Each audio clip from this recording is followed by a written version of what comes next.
Добрий день, поважані глядачі! Мене звуть Бомбуль Дар'я. Я вчуся у Чисінській середній школі Молодежнинського району. Я розкажу вам уривок з поеми «Симон Музика» Якова Колеса. У його був світ цікавий. У його був світ цікавий, свої образи, життя. І в душі його всі з'яли свої мілі відбиття. Так і правда, неподобний був Симонко на других. Гэта був хлопчук особний. У його в очах живих думка нейкая блискала. Уторопиться, глядіть, і на губках сміх бивало.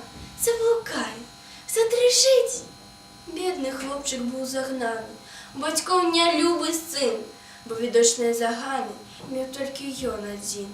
Не такі, як усі діти, ніякий виродок, діуни. Нес вину за все на світі, виноваты без вини.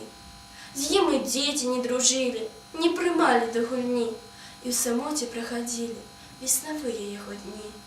І любив він одиноту, бо так лепей було жить.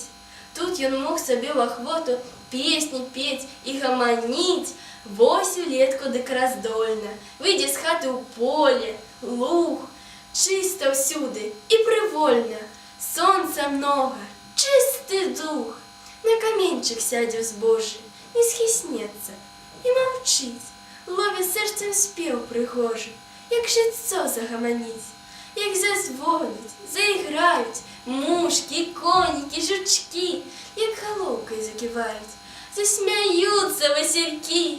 Спів у серці відкликався, і так добренько було, що Симонка сам сміявся, все сміялося, цвіло. Замирав тоді хлопчинка, і здавалося йому, що він знає, як травинка, свою думає думу.